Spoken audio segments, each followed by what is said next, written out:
There are places in this world where just a few dollars can get you absolutely delicious, amazing meals. And one country that does it the best? Japan.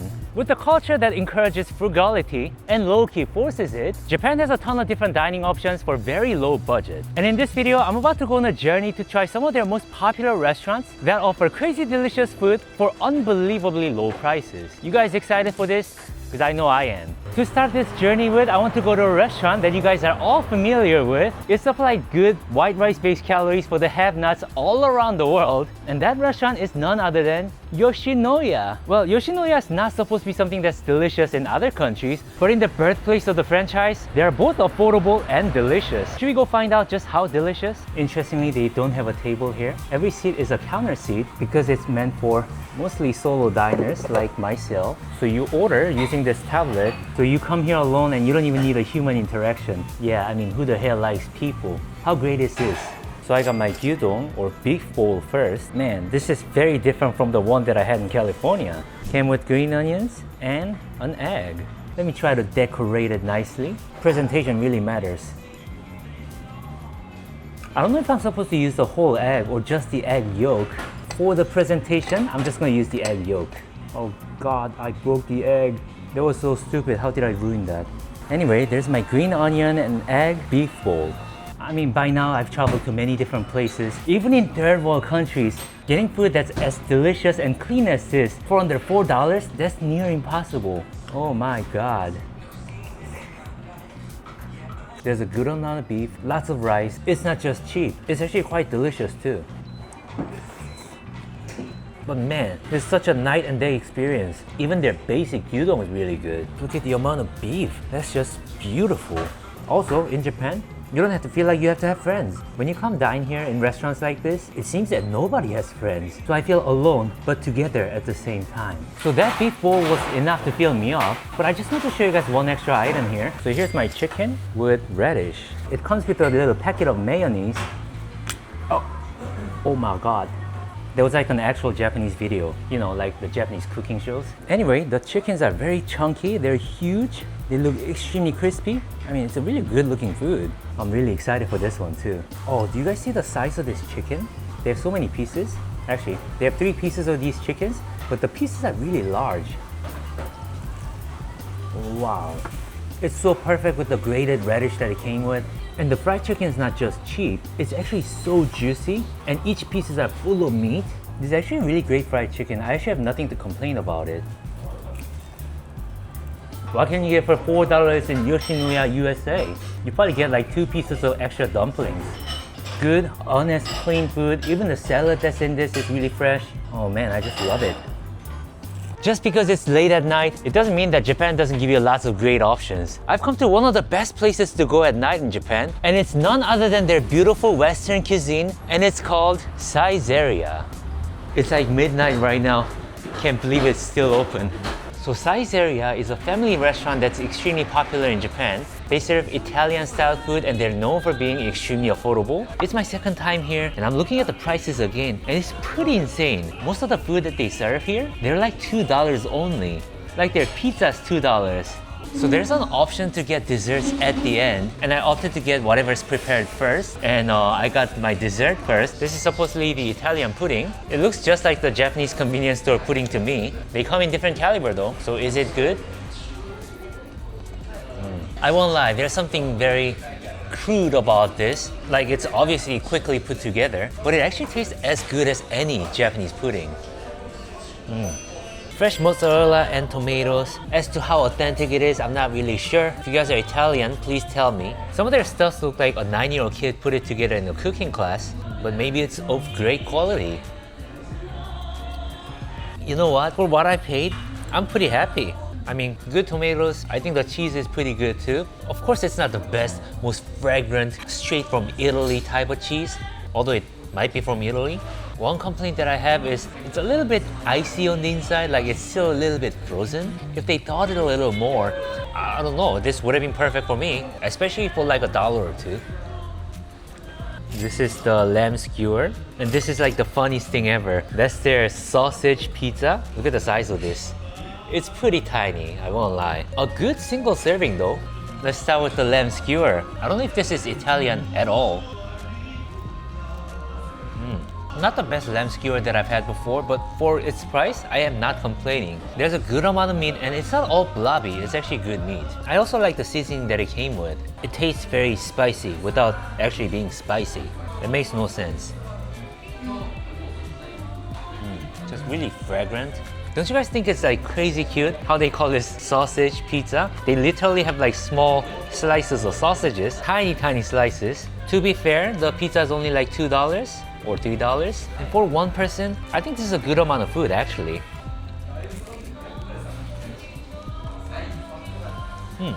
You know, surprisingly, the pizza is better than the last time I had it here. I don't know if you guys can see, but the dough is like very nice and dry.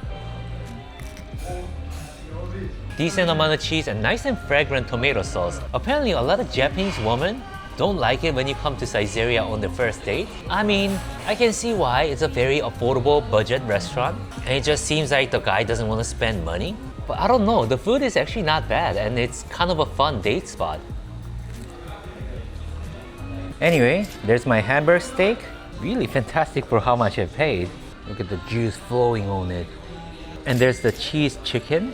Very good chunk of chicken with some cute hash browns. And this is the carbonara. It's pretty good carbonara, I'm not gonna lie. The component of the food is mostly just noodles and the sauce. And the cheese flavor is not too intense, so as to how authentic it is, it's a little hard to say. I've had some carbonara in Italy before. This is actually going to the right direction. I feel like if the flavors are like stronger, then this would kind of start to feel authentic. I think I want to release some extra flavors by popping this egg. Wow. With slices of bacon, it's actually good pasta. Let me bring out my more western side and have this hamburger steak. Wow. It's like a giant sweet beef patty with the onions and some sauce. It's delicious. So the cheese chicken steak, I didn't know it was going to be this similar, but it's very similar in its components. The only difference is the fact that it's chicken. Very fat piece of chicken though. Let's find out how delicious it is. My God, that's a fantastic chicken steak. It's actually so good. The chicken is like so fat and so juicy. It's actually unbelievable. I have to show you guys. Do you guys see how thick and juicy it is? Pretty crazy, desu. Really happy with everything that I got today. That was really good. I ended up spending a little too much money for Saizeriya, and that's because I had a lot of food. But I think for most people, spending about maybe $6, $7 would be enough for a really good meal, or even like $5. The next restaurant that I want to show you guys is another Japanese restaurant, and it's none other than a sushi restaurant. You guys are going to like it. So I've come to a conveyor belt sushi restaurant called Hama Sushi. It's one of the biggest franchises here in Japan. They have a few conveyor belt sushi franchises. They all tend to be pretty affordable, but Hama Sushi is known as the most affordable one out of all of them. It's my first time here too. Let's have some cheap sushi. So it seems that you can order using this tablet, and on this side they have this bar screen, and you can order through this screen as well, which is kind of cool, especially if you have a friend to come here with. Like two of you can order at the same time. By the way guys, there are things that you don't even have to pay for here. They give you a plastic cup and green tea powder. You do this, and this is where you get hot water, and you get free tea like that. So I've got some sushi here. I am especially excited for this ikura and uni sushi. I mean, this is something that's typically very expensive, and it was like the most expensive sushi to get here. It was like $2. Visually, it looks pretty fresh. So, but is it actually good? Wow, that's actually surprisingly good. There's just a touch of bitterness at the end because salmon roll and uni, they both have that aftertaste, unless they're like really high quality, at least based on my opinion. But yeah, for $2, I am not unhappy about it. Now, if we're eating budget, I think this salmon combination was a really good deal. I mean, we don't have to overly glaze it just because it's Japanese. Visually, it looks very unimpressive, but if the fish is fresh, it could be really nice. You know what, that's actually pretty decent sushi. Like the cut of the fish is not very pretty, but it's not fishy at all. It actually tastes very good. And the rice that's in the sushi, the shari, is surprisingly well made too. It feels very fresh. Sometimes you go to a conveyor belt sushi restaurant in Japan, the rice just doesn't feel right, you know? It feels a little clumped up and hard. This one's nice and fluffy. some lotus tempura. Looks pretty crispy.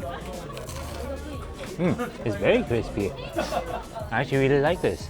Because Hama Sushi is like the most affordable one out of all the sushi franchises, I kind of assumed that they would taste significantly worse. And after trying it, I feel like they're just as good. Maybe it depends on the location, but I'm happy with the one that I'm in.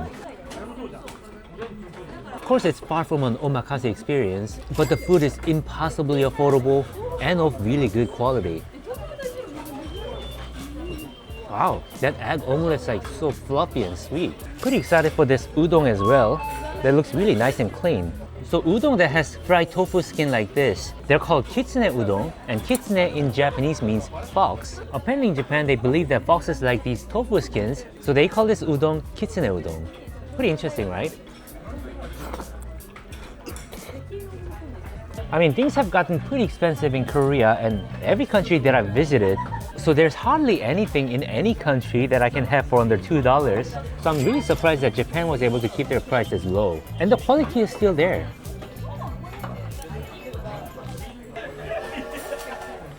The takoyaki was so freshly fried, it was so hot. The fire damage was crazy. Fried chicken.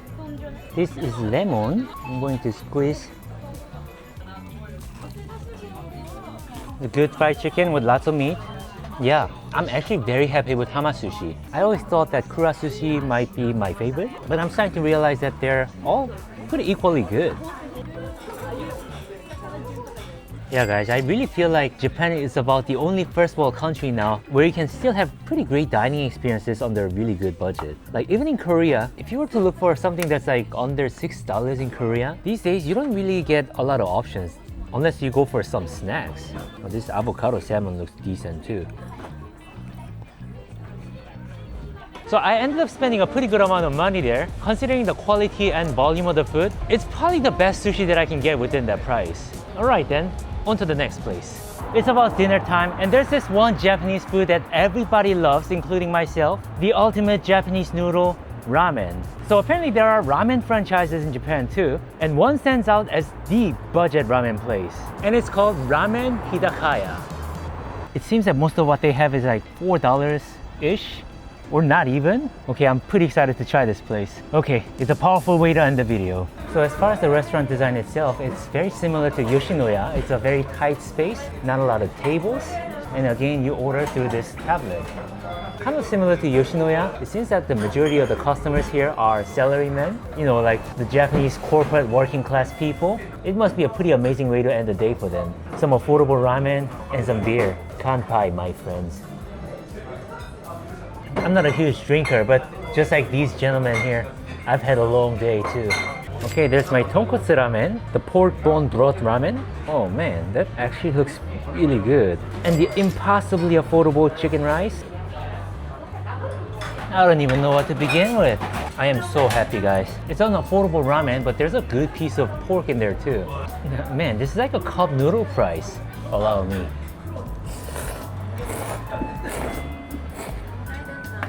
The soup is thick, flavorful.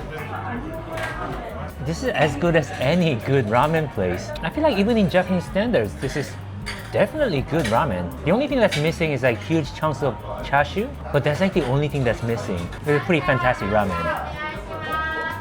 I mean, I'm also excited about this chicken rice as well. So it looks like it's just shoyu sauce and some nice chicken, green onions and rice. That is actually what American Yoshinoya wanted to be. That is actually so good. The chicken has the same flavor as like one of those poached eggs. It's very nice and savory, flavorful. This scoop of chicken rice, that's what any Asian man deserves to come home to. Wow. Everything they have is like so affordable and actually really good. I got some new things here. This is my tsukemen, my favorite type of noodle actually. So you get all these ramen ingredients and you pick them up and you dip it in the soup and then you eat it. With it, I got these pan-fried gyoza. They look delicious. Feels pretty nice and crispy. Let me start with the gyoza. Yeah. Actually nice and crispy where it needs to be. Sometimes I get gyoza from a cheap place and their filling would feel like actual filling materials and no content. But look at this, guys. This is actually juicy, actually really flavorful. Lots of meat too. After having a long day, my manager yelling at me. If I was a Japanese salaryman, I'd come here, get some gyoza, drink some beer, and there would be like a reset button. Getting ready for the perpetual cycle of labor and pain again. Oh, I think I let that tsukemen sit for a little too long. It clumped up a little. I think I can still save this. I still got this, guys. Dip it in the noodle. It came with some slices of pork too. These aren't like huge chunks of pork, but I think it's still fine. Ooh. It's a spicy one, guys. 600 yen for this. It is an actual bargain. Some of the more expensive tsukemen, they got like huge chunks of meat. It doesn't have that, no. But for its price range, half of the price of a lot of tsukemen restaurants, or not even, so I'm not complaining. When it comes to the noodle and the soup itself, I think it's headed to the right direction. It's very good.